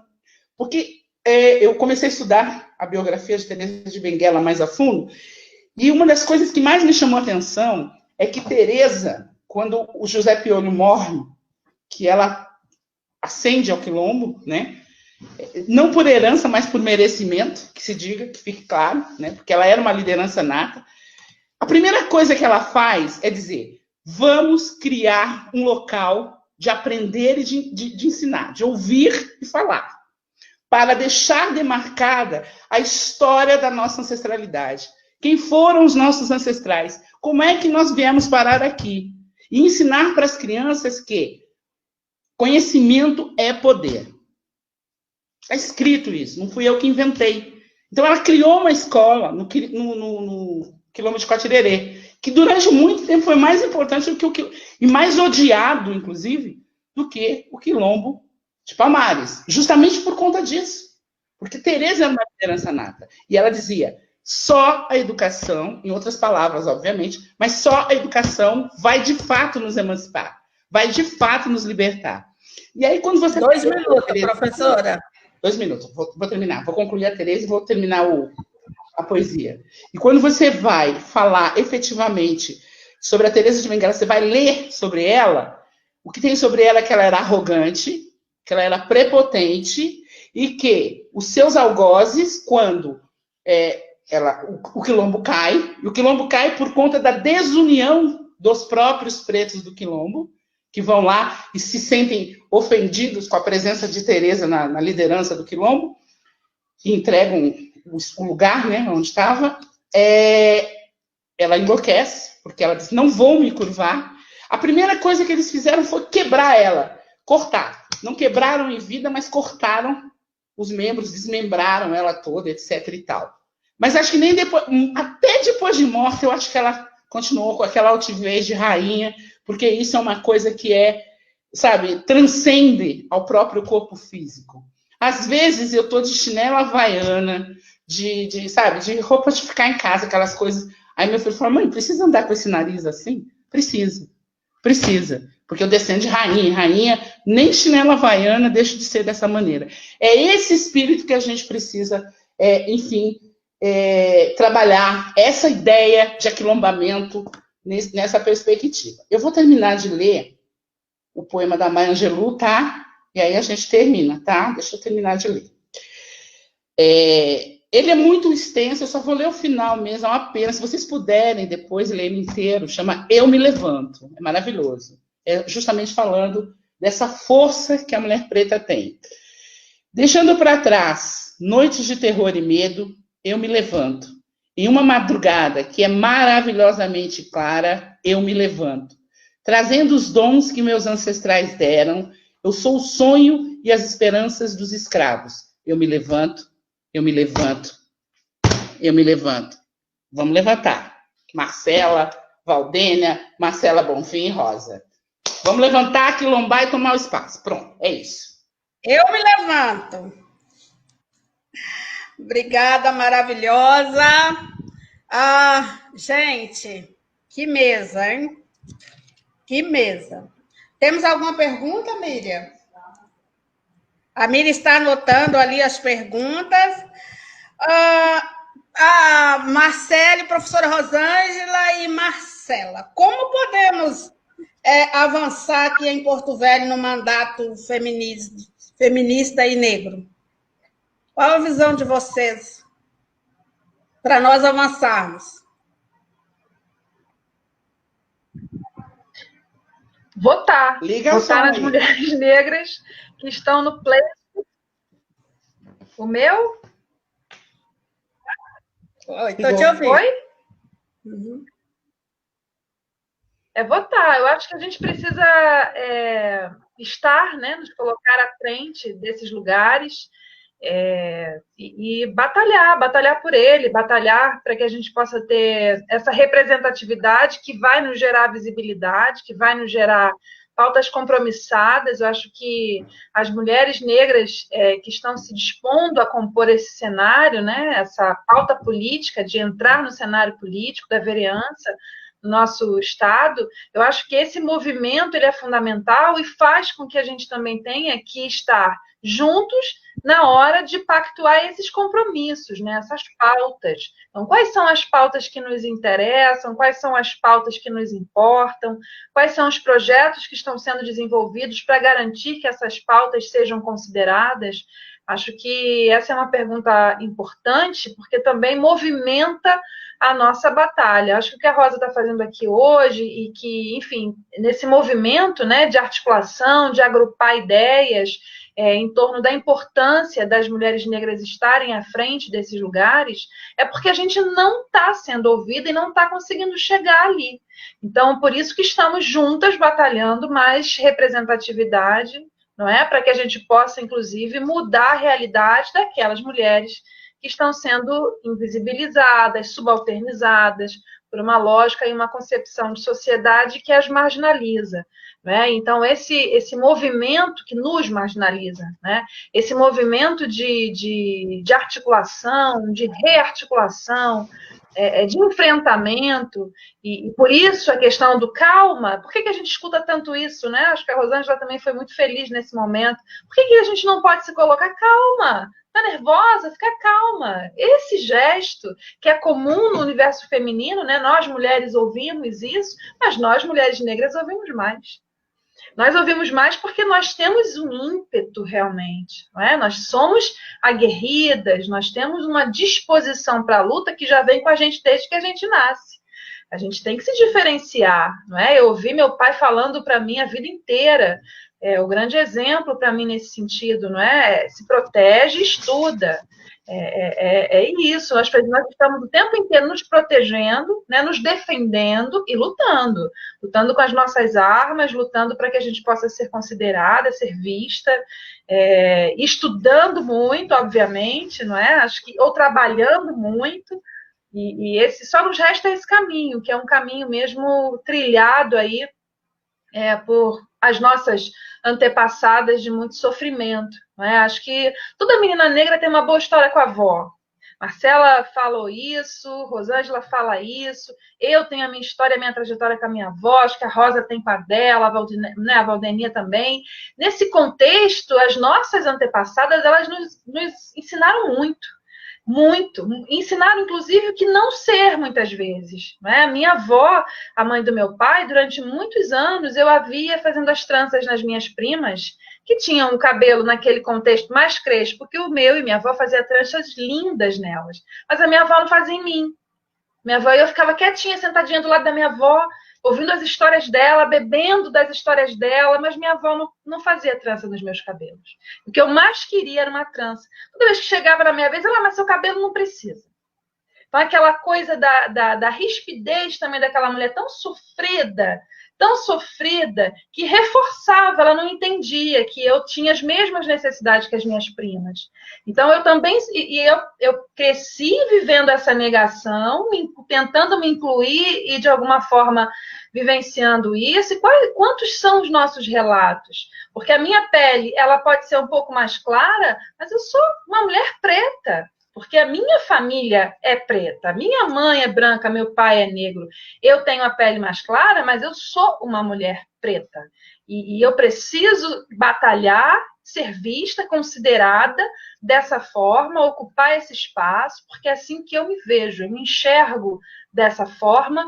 E acredito que mesmo minha avó, de alguma forma também, por conta do sofrimento inteiro que passou a vida toda, ela negava isso de alguma maneira, mas eu aprendi com ela a batalhar para que a gente pudesse, de alguma forma, estar sim inseridas, e é em nome dela que eu venho trabalhando até hoje. Mas acho que é um pouco isso, né? Nessa construção aí das nossas pautas, acho que esse é o caminho. Eu vou assim, dando uma contribuição para a fala da Marcela, em continuidade, eu acho o seguinte: são 3 pontos que precisam ser levados em consideração, e aí eu me socorro novamente da literatura, porque eu penso que a literatura, a questão da estética, da sensibilidade, é um conceito que precisa ser trabalhado, inclusive nos cursos de licenciatura, que é assim, ó, Carolina de Jesus já disse, já escreveu, deixou marcado lá, a fome é boa professora. Tá? A pedagogia da fome Ninguém vai defender uma dor que não sente. Essa é a primeira coisa que a comunidade preta precisa ter muito claro. Por que as pessoas estranham, têm esse estranhamento com as coisas que a gente vai contando? Porque eles não estão sentindo. Só eu que sei quanto me doía não carregar a bolsa da minha professora. Só eu que sei o quanto me irrita sabe, o quanto me dói quando alguém diz, quando eu estou defendendo um ponto de vista, que as pessoas dizem assim, se eu fosse branca, as pessoas diriam que eu sou assertiva. Mas como eu sou preta, eu estou sendo grossa, eu estou sendo prepotente, eu estou sendo arrogante. Às vezes, no meu departamento, quando eu estou defendendo alguma coisa, as pessoas dizem que eu estou sendo mal educada, porque eu sou muito enfática nas defesas dessas questões que eu faço. Enquanto você está servindo as pessoas, está tudo ótimo. A partir do momento que você começa a exigir um tratamento, um posicionamento diferenciado, sobretudo para aquele povo que você acompanha, você passa a ser mal educada e grossa. Então, a primeira coisa, aquilombar. Eu acho que é preciso aquilombar para a gente deixar de ser sozinha nos espaços. Vamos trazer mais gente preta para os espaços de poder. A segunda questão é ter muita clareza de que ninguém vai defender, ninguém vai procurar cura para uma dor que não sente. Enquanto a gente não tiver uma caneta na mão e força nessa caneta, nós vamos continuar sentindo muito dessas dores. Um bom exemplo disso é o que a gente está vivenciando hoje, né? Algumas das políticas que deram certo, que tiraram da zona de fome, que botaram as crianças na escola, que tiraram crianças do trabalho, estão sendo interrompidas, estão sendo quebradas a favor de banqueiros, a favor de socorro para bancos privados, etc. e tal. Então, aquilombamento, saber que quem sente a dor. E outra coisa, parar de fazer circo na arena para os camarotes se divertirem.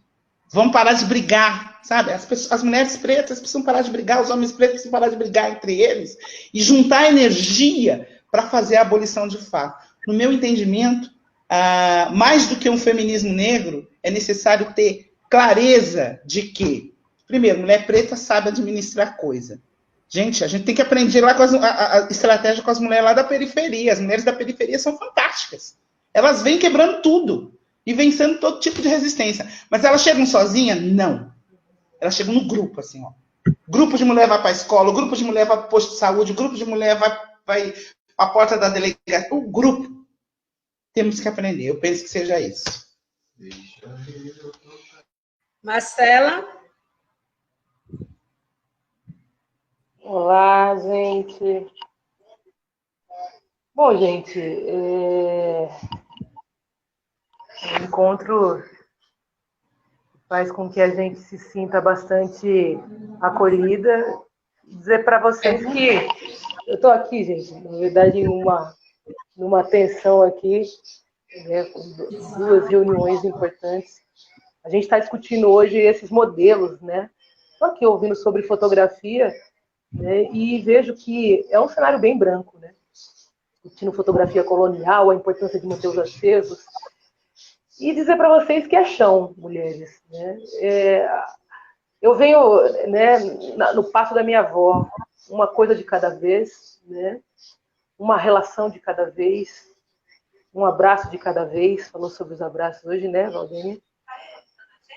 Mas trazendo também a força, né, de cada palavra e de cada ocupação. Precisamos ocupar mais, não ser as únicas, né? Chega de unicidade. E na hora que a gente se vê nos espaços, né, a Rosângela falou sobre esse texto, sobre representatividade e visibilidade. Hoje nós estamos atingindo um patamar de visibilidade, mas, né, precisamos alcançar uma representatividade onde a gente tem a legislação sobre nosso próprio domínio, né? Eu venho trabalhando muito a relação sobre domínios de imagem, né, e percebendo o quanto falta ainda para que a gente possa impor o nosso domínio de imagem, o nosso jeito, né? Nós conversamos muito sobre isso, né, Rosângela? De você não precisar caber nos espaços, os espaços terem que entender a imagem das pessoas como são, principalmente do corpo negro, esse corpo múltiplo, né? Não é uma coisa só, que foi unificada com o processo, mas que hoje a gente vem aí, né, trazendo cada diferença a sua beleza, né? Como é importante se diferenciar assim. E nessa, não é nem se diferenciar, é a diversidade, é se diversificar, né? Cada um com o seu cabelo, cada um com a sua tonalidade negra, cada um com a tua oportunidade, cada um com o teu poder de exercer a oportunidade. eu falo que hoje, negro é muito difícil, não cabe a palavra hoje para o, né? E estamos aí lutando privilégio, e nem eu acho que é para caber, nós não estamos lutando por privilégio, né? Nós estamos lutando por dignidade, é uma luta que vem de muito tempo. E outra palavra que eu vejo, mas que cabe hoje em nós, é essa relação que nós temos, principalmente com esse novo tempo, que traz uma oportunidade, entre aspas, né? Nós somos diferentes, não é a realidade de todas, é isso que eu estou dizendo, né? Então a gente precisa ter muito respeito, né? Por isso que eu falo que hoje trabalhar as relações do consumo é, para mim, uma prioridade. Trabalhar relações de consumo. Porque eu sei que muitos dos meus ainda não chegaram a consumir nem 1% do que eu consumo. E eu não consumo nem 1% do que, né, o privilégio consome, e nem quero consumir de tudo isso. Eu acho que, né, falamos sobre o comunismo hoje, mas é se poder exercer esse matriarcado, né? Minha avó dizia, onde come um, come todos. Em casa sempre foi adepto da fartura, né? E quando eu fui para a economia, eu vi que a relação do lucro era o que mais a gente discutia. E os princípios. E a minha sorte foi estudar numa escola de economia política, né? A PUC, é uma escola de economia política bastante importante, que hoje não sei mais se tem esse espaço para discutir exatamente as outras relações importantes para a organização e que tenham como front a dignidade, a qualidade de vida. Hoje eu aqui em Rondônia, eu comecei a consumir há 10 anos atrás aqui em Rondônia, eu acho que, né, um pouco menos, 9, 8 anos atrás, né, que eu consumo, né, não é aquela relação que eu tinha na universidade de depender, né, não, consumo. E hoje eu tento reformular essas relações de consumo, mas para uma realidade que seja mais, sabe, real. Né? Não que nós possamos experimentar as coisas, né? Oi, querida. Marcela, nós temos uma pergunta para você. Diga. Pode fazer, Mídia. Nós temos o site www.amazonianegra.com.br. Está saindo logo em breve o livro. Isso. Na verdade, está saindo alguns materiais aí que dá para... Porque eu acho importante, né, exercer a fala, né, esses 4 anos de circulação têm me trazido essa oportunidade de ressignificar no caminho, né? E a gente se colocar, né, se impor, exercer nosso domínio de imagem. Rosângela, gosto de te ver, né? Gosto do como você se expõe, porque é o jeito que você quer. E isso tem muito a ver com a relação passada sua, né? Eu acredito que cada mulher hoje exerce um pouco daquilo que ela... Né? É o imaginário, gente.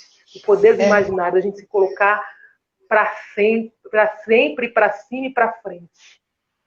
Isso é muito bonito. Valdênia, a luta dos movimentos sociais no processo de elaboração da Constituição de 88 realmente garantiu a participação política? Nossa, essa pergunta é cruel, né? Vamos lá.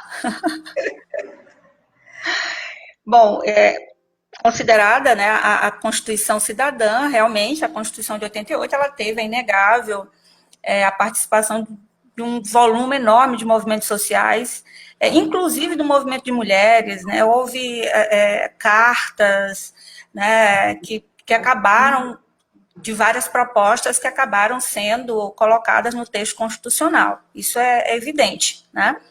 Mas dizer que se consolidou um poderio político, né, até sendo redundante, advindo desses movimentos sociais, a gente está meio distante ainda, né? Principalmente agora que a gente percebe uma onda muito conservadora, né, vindo aí de alguns anos e que assolou o nosso país de uma forma muito cruel.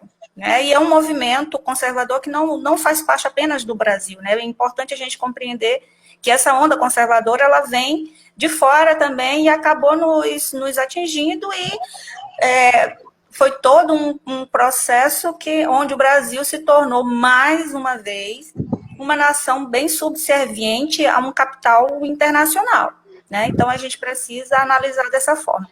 No entanto, eu acho que muito mais importante agora é a gente perceber a força que os movimentos sociais podem ter agora, né? E isso, às vezes, nos dá uma dor muito grande, porque... Agora eu vou dizer assim, eu vou dar uma de Rosângela Hilário, né? E vou, assim, às vezes dar uma raiva, sabe?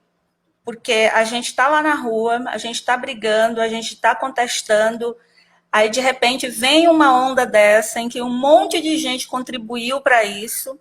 Hoje são pessoas que vão para a mídia dizer que não teve culpa, que não sei o quê, e aí vai querer quem está lá na rua de novo? Mulheres, né, ocupando as ruas, no geral mulheres pretas, tá se expondo, pegando porrada.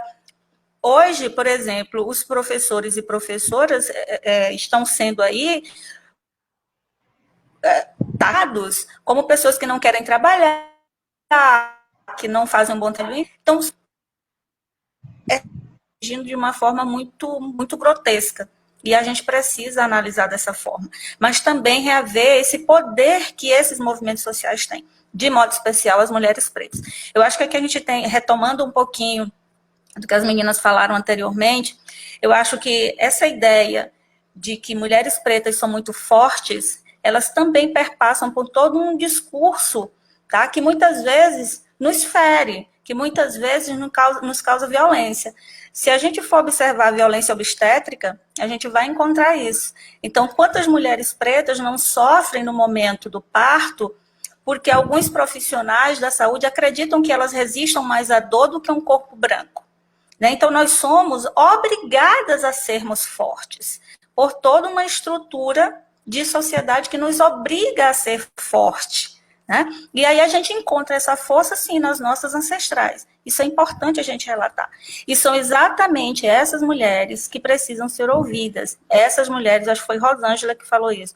As mulheres, se eu pudesse dar algumas dicas para pré-candidatas a vereadoras e a prefeitas em Rondônia, eu poderia te dizer para vocês que a gente precisa fazer aquilo que os diversos governos de direita, evidentemente, né, denominado, mas também os progressistas, não fizeram com tanta graça, né, não fizeram com tanto louvor, que é o quê? Ouvir a periferia. Se a gente passar a ouvir a periferia, se a gente passar a ouvir as mulheres pretas, essas mulheres que trazem na maternidade, não aquela maternidade uterina, ou não apenas essa, mas aquela maternidade oriunda da comunidade, a gente vai ter como atingir essas pessoas de forma positiva. Nós, necessariamente, se eu fosse pré-candidata em Rondônia, eu diria que eu teria que ouvir essas mulheres, eu teria que ouvir a juventude. Sem a juventude, a gente não faz absolutamente nada. Inclusive nesse mundo digital que a gente vive. Então, se eu fosse pré-candidata em Rondônia, eu ouviria bastante a juventude. Por último, e não menos importante, eu abriria um espaço para as crianças. A gente precisa ouvir as crianças. Por que a gente precisa ouvir as crianças? Primeiro, porque elas são muito verdadeiras. E aí a gente precisa aprender a ouvir as verdades. As crianças têm um modo específico de ver o mundo, que talvez seja muito melhor do que esse mundo que a gente construiu. Então, eu ouviria esses 3 grupos específicos.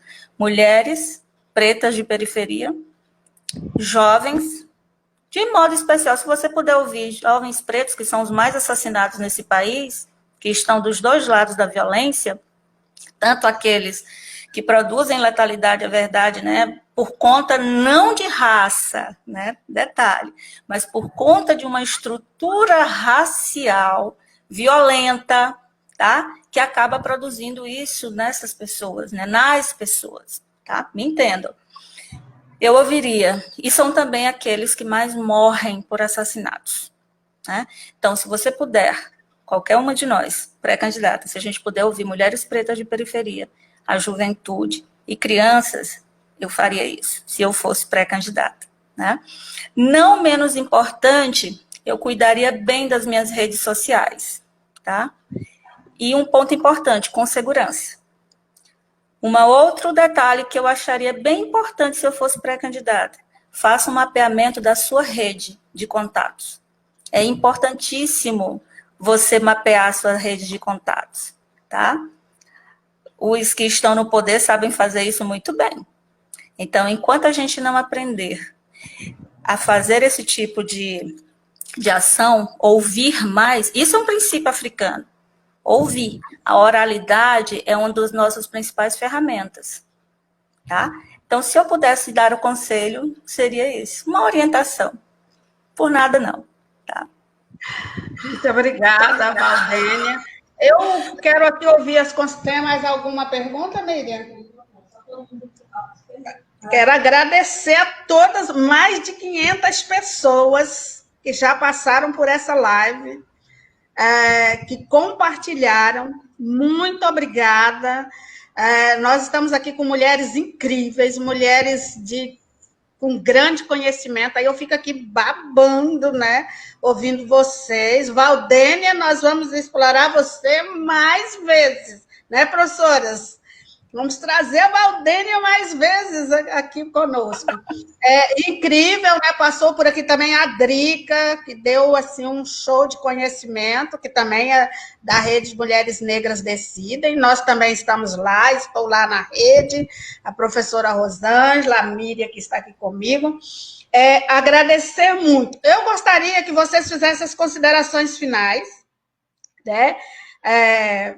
Bem rapidinho aí, 3 minutos para cada uma, e nós já vamos agradecendo a todas, todos e todas que estão nos acompanhando, assim, que está movimentadíssima a página. Rosa Negra. Oi. Querida. Oi. Rosa Negra. Oi. Deixa eu fazer uma pergunta para ti. Aquela hora que você me chamou, eu peguei no repente que eu estou prestando atenção. Estou prestando atenção nos 2 lugares, gente. Eu estou acompanhando tudo. Mas era uma pergunta. Você pode passar aqui minhas considerações, agora eu vou inverter, eu vou responder a pergunta. Você me perdoe? E depois que eu falei, não, eu achei que fossem as considerações finais, você me perdoa. Você pode refazer a pergunta para mim? Pode sim. Você quer novamente a pergunta? Isso. É a mesma que você passou para ela?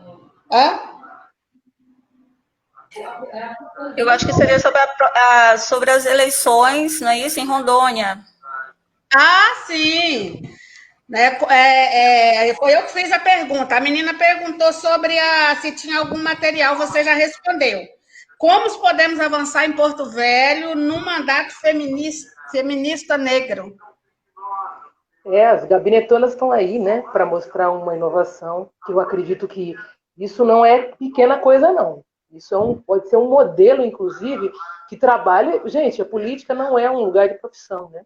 Eu acho que, olha, trazendo esses modelos, a gente traz uma nova reeducação, né, política. Está precisando de uma reformulação, né? Essa forma de mandato hoje, por legenda, para mim é bastante...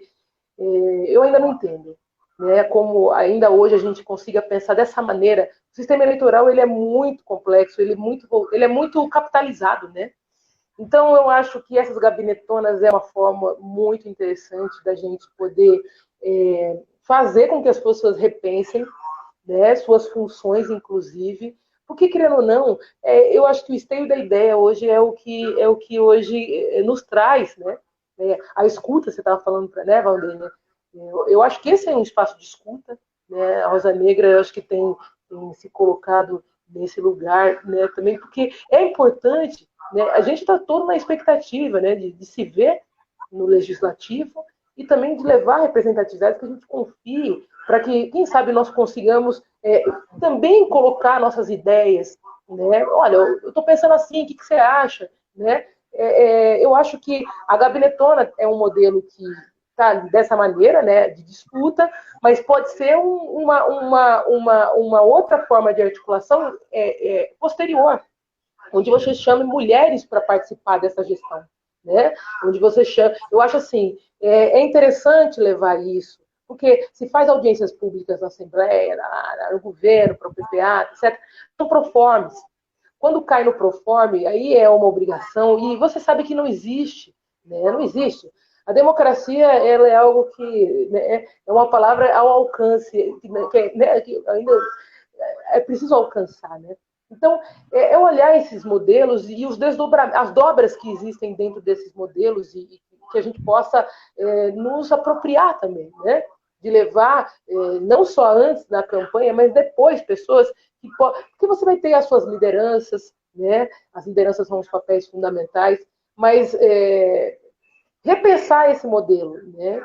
Não, para que não se financiarize, né? Financiarizar. Eu acho assim, a política ela está dentro, é uma mistura hoje, né? O financeiro, as eleições elas são compradas, elas são agenciadas. Então, eu acho que você se colocar como um corpo político hoje dentro desse esteio, mas assim, numa nova proposta de até eu falo que até, gente, tem que ser muito corajoso de não depender financeiramente, mas depender de ideias. Porque assim, a gente começa hoje, e hoje ou amanhã, paulatinamente, né? É uma caminhada diferente, né, do que é realizada hoje. Entrar na dinâmica, para mim, hoje, eu não me interesso por candidatos dentro da dinâmica. Né? Eu acho que eu avalio até onde. Né, nós estamos dentro desse campo, mas precisamos, nesse momento, ser essa diversidade que tanto nós lutamos. Axé, mulheres. Olha, espero ter respondido. Vocês me desculpem, gente, achei que... Né? A gente é uma coisa, né? A avó, era um olho na panela, outro olho no menino, outro olho no cachorro que estava ali, outro olho na tartaruga ali, minha avó, e outro olho no bolo, que ela fazia boleira, né? Era cozinheira. Então, eu olhava aquela mulher no centro da cozinha, comandando todo um fluxo, né? E essa é a mulher preta. Axé, mulher. É verdade. Então, nós começamos pela Valdênia. Valdênia, nossa, eu não sei expressar a alegria que eu estou sentindo por ter você conosco. Eu começo por você, pelas suas considerações. Quero ouvir você mais, depois a gente conversa no privado, sobre as ideias. Bom, eu acho que para as considerações finais eu poderia dizer que foi um prazer enorme esses momentos aqui com vocês. Estou muito feliz. Eu acho que isso nos fortalece. São formas de aquilombamento, são formas de desenvolver uma escuta de qualidade, né, ouvindo as irmãs, né, que estão em outros espaços geográficos, né, num país tão grande, né, e que tão diverso em termos de cultura, em termos de posicionamento e também com modos diferentes de ver o mundo. Então, eu acho que para finalizar, como consideração final, eu acho que a gente precisa tratar especificamente de um ponto que há algum tempo a gente não falava mesmo, que é a gente precisa tratar sobre a fome que atinge muito fortemente esse grupo de pessoas no Brasil, né? Então, é um fator essencial, a gente precisa tratar da segurança alimentar da população brasileira. Em segundo lugar, e não menos importante, aquilo que eu já falei inicialmente, a gente precisa mudar o nosso jeito de construir essa sociedade, porque ela não deu certo, isso para mim é muito claro, né? Deu certo para um grupo muito pequeno, que assumiu o poder e que não quer de forma alguma se livrar desse poder. Mas essa forma de exercício de poder, ele é muito cruel, porque ele elimina pessoas. Né? Então, não é o poder compartilhado de forma que poderia ser. Então, eu acho que a gente tem, sim, que modificar muito o pensamento dessa sociedade, e aí a gente precisa começar pela infância, tá? Pela juventude. A gente precisa realmente solear nossas práticas, cuidar bem da nossa alimentação, cuidar bem dos nossos afetos, cuidar bem dos nossos amigos, modificar a economia, isso é essencial. Né? Então, pensar o mundo de uma forma diferente, porque do jeito que está, não está legal para muita gente, né? Para a maioria de nós. Né? Então, é um novo formato, baseado na nossa ancestralidade. Tá? Então, para aqueles que são africanos do continente ou em diáspora, como nós, então a gente precisa de uma irmandade, construir uma irmandade na nossa diversidade territorial, diversidade de práticas culturais, né? Mas pensar modos africanos de como conduzir, por exemplo, o espaço escolar. Eu acho que se a gente puder modificar os nossos espaços comunitários, a gente já vai mudar muita coisa. E aí foi muito bom estar aqui com vocês. Eu espero, sim, que a gente se encontre em outros momentos, que a gente consiga se encontrar pessoalmente, trocar muitos afetos, muitos sorrisos, muito abraço. Eu acredito muito numa mudança de sociedade baseada nisso. Tá? Eu acho que a gente precisa se amar mais, né? Se irmanar mesmo. E aí foi muito bom estar aqui com vocês. Beijo grande. Obrigada. Beijo para você. Professora Marcele. Pois é, acho que estou lamentando aqui, né, de estar terminando, porque realmente é um papo gostoso, leve, interessante ouvir, conhecer melhor essas mulheres, né, que já são parceiras de luta, e acho que a gente precisa fazer isso com mais frequência, sabe, Rosa? Acho que você precisa aí, pode, né, manter esse ritmo, convidar pessoas, fazer esses debates. Acho que isso ajuda a fortalecer as pautas, né? Ajuda a fortalecer também a trajetória, a caminhada. Conta comigo sempre. No âmbito da universidade, é claro que a nossa gestão, né, o projeto, que a professora Rosângela também aponta, que é um projeto coletivo, integrador, participativo, que ouviu as diversas vozes, que ouve as vozes da instituição. Esse projeto, ele pretende atender a todo o coletivo da universidade, a toda a universidade.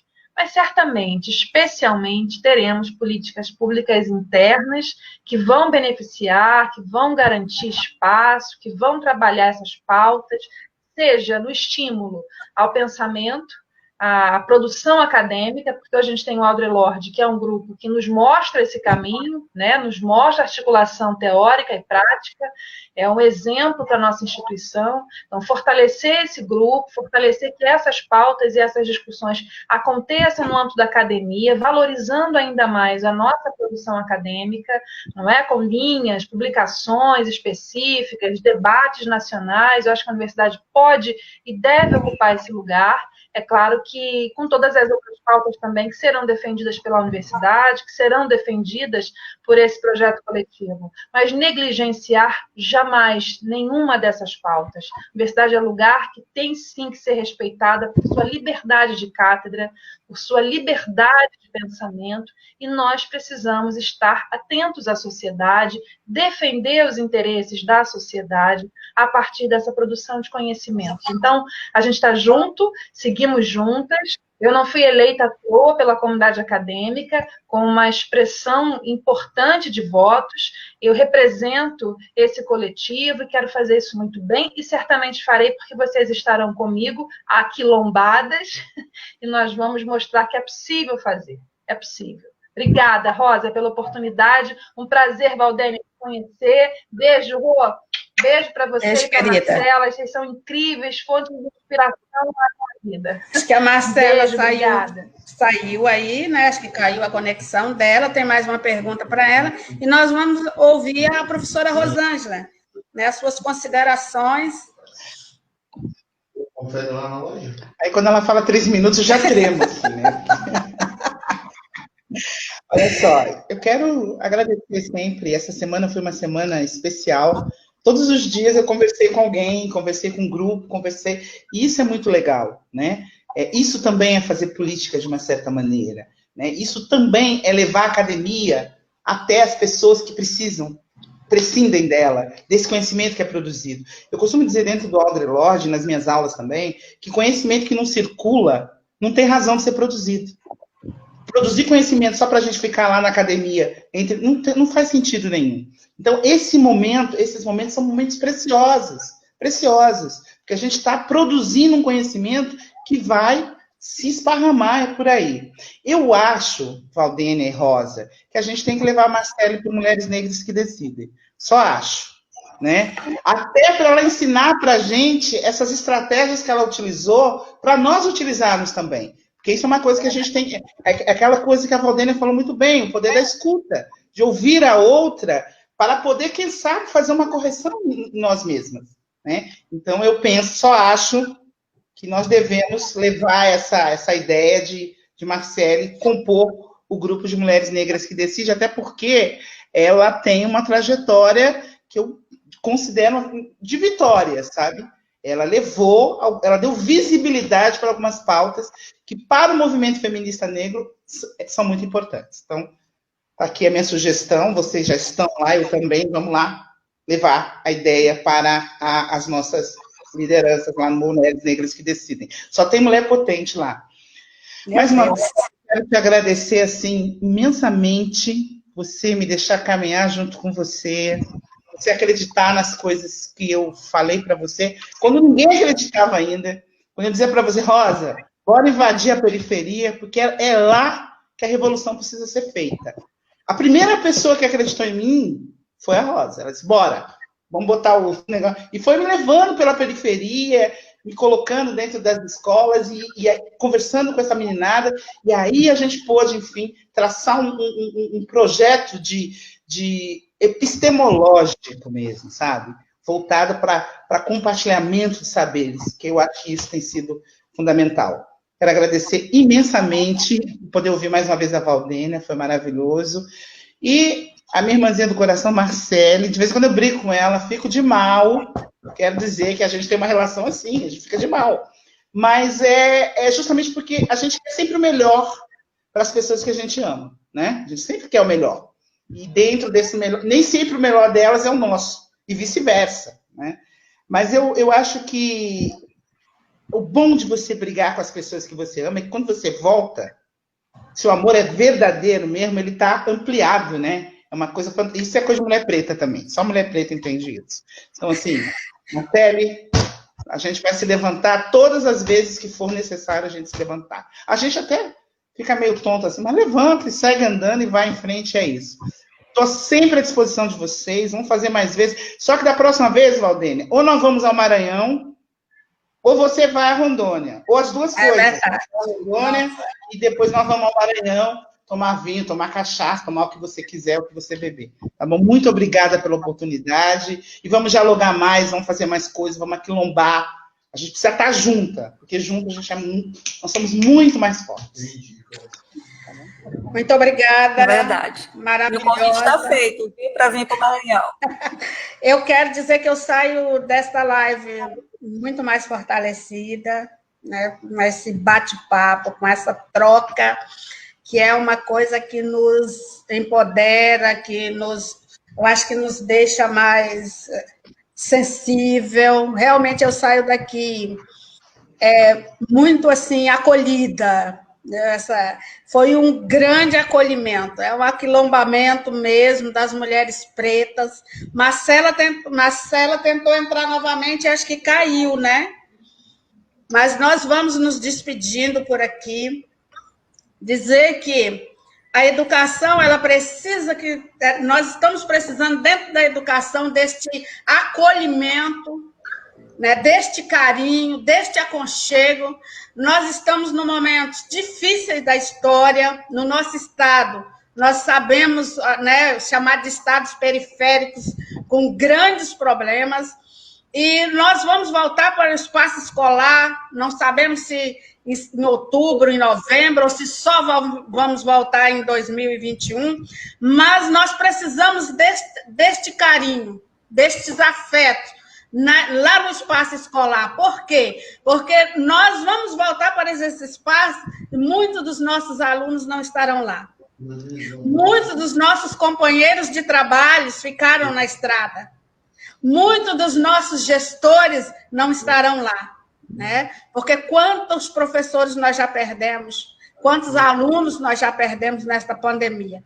Então, o que nós vamos precisar é de nos acolhermos.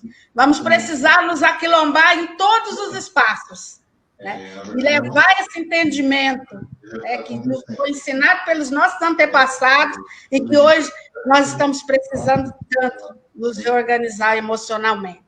Eu quero agradecer, assim, do fundo do meu coração, agradecer essas mulheres que nos fortalecem, que juntas nós nos fortalecemos muito. E somos vencedoras, porque não por acaso chegamos aqui. Eu digo para as minhas companheiras, nós tivemos que abrir o caminho na foice mesmo, na marra. Foi preciso. Muitas de nós não chegaram, né? Quantas ficaram na estrada? Não podemos deixar, de momento nenhum, ainda mais no momento ímpar como esse, que é um momento político, né? Não podemos deixar de lembrar de Marielle. Uma mulher que morreu defendendo a periferia, que morreu defendendo os seus. Mas aqueles que mandaram matar Marielle jamais imaginaram que nós nos reorganizaríamos tanto e que tantas Marielles nasceriam por esse Brasil e fora do Brasil, inclusive. Então, Marielle presente, outras companheiras, Nicinha, que morreu em Rondônia, né, do movimento Atingidas por Barragens, essas mulheres que tombaram na luta, mas que estão presentes e que nos dão força para continuar essa caminhada. Muito obrigada a todas vocês, a todos, todas e todas que nos acompanharam. Vocês não têm ideia, essa live passou pessoas aí, olha, foi um sucesso. Muito obrigada. Beijo grande.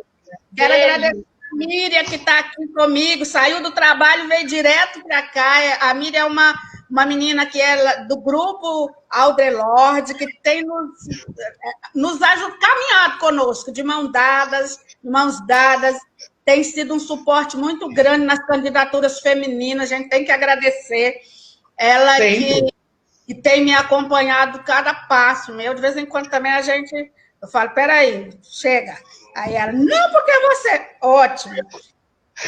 Uma menina que eu vi crescer nos movimentos sociais, né? Lá, chegando aqui, a gente se conheceu e ela cresceu muito e vai crescer muito mais, porque está aí dentro do grupo de pesquisa, então quero agradecer. E a todos que nos acompanham.